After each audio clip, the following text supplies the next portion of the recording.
understand, but the wise shall understand. Don't read 13. Ron, you told me I could read 11. 11 and, yeah, 11 and 12. 10, 11, and 12. Oh, I even get to read. But you won't let her read 13. Not 13, I haven't got there yet. I'm only going to read 10 and 11. Okay. God doesn't leave him in the negative note.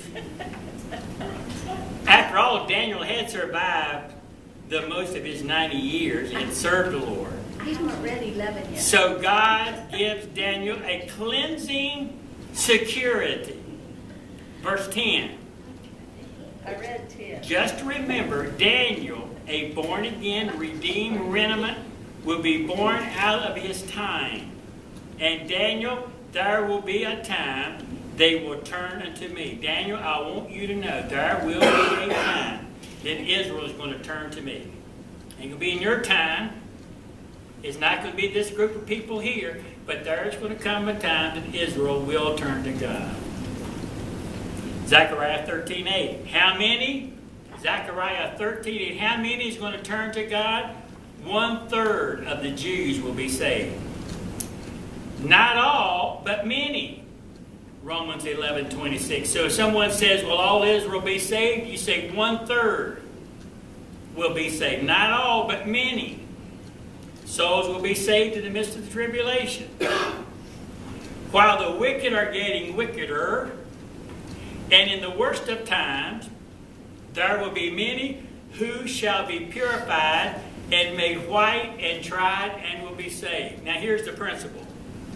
You don't have to worry that as the world grows more wicked than it is, the redeemed will be less and more difficulty to be saved? No. Not necessarily. A wicked time as it is in the tribulation, yet there's going to be a great revival. In the midst of the hardest times, many yet will be saved. Now, none of the wicked shall understand, as Charity has tried to read. But the wise will understand. The wicked people will not know what in the world is going on. The natural man cannot know the spiritual. All the preaching, and they won't understand. The human ability will not be able to understand which is spiritual. If you're going to understand the Bible, you have to understand it by the Spirit of God. Truth is hidden unto the wicked. Matthew 11:25. Matthew 11:25. You must be enlightened by the Spirit of God. Verse 11, dear. Charity, sweetheart. Dog, wife, pastor's wife, troublemaker to Jimmy. Yeah. And from the time that the daily sacrifice shall be taken away, and the abomination that maketh desolate set up, there shall be 1,290 days. What is this? The time of daily sacrifice.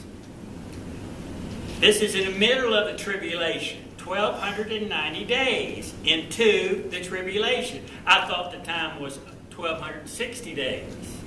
Why 1,290 days here? We have 30 days longer than the original 1,260. Now we got 1,290. Aha, there's a mistake, someone says. Well, you have 1,260 days until the end and the coming of Christ, and then what? 30 days left over for what purpose? Matthew 25. Have we read it? I don't want you, we won't have time to read it now. Matthew chapter 25, verses 31 through verse 46 gives us a clue. Matthew 25, 31 through verse 46. Unless you want to stay an extra hour.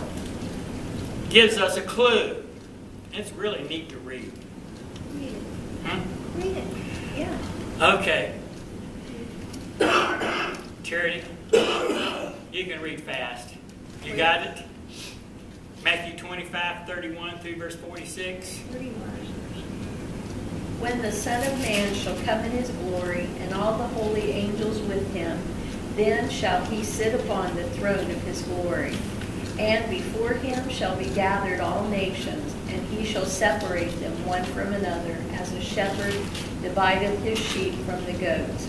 And he shall set the sheep on his right hand, but the goats on the left. Then shall the king say unto them on his right hand, Come, ye blessed of my Father, inherit the kingdom prepared for you from the foundation of the world. For I was an hungered, and ye gave me meat.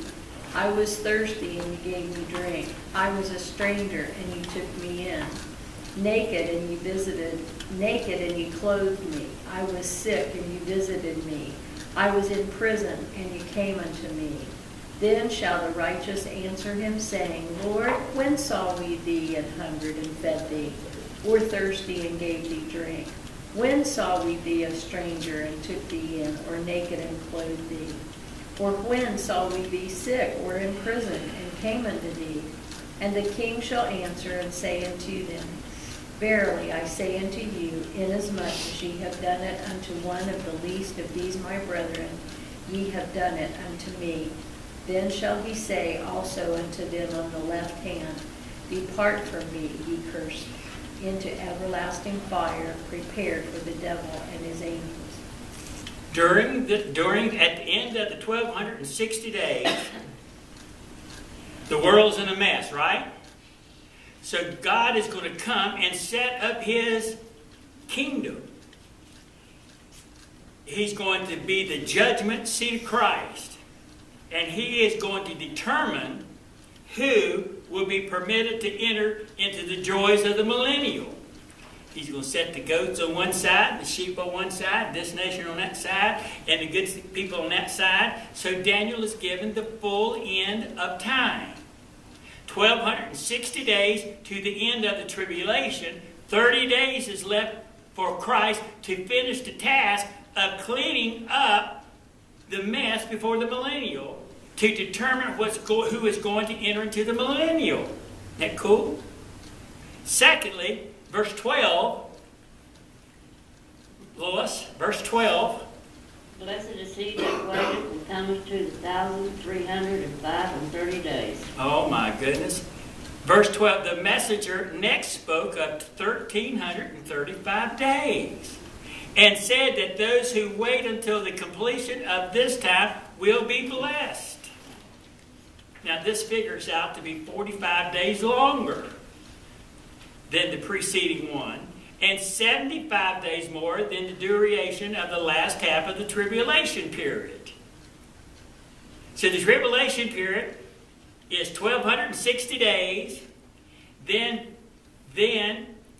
30 days to clean it up, and then an additional 45 days.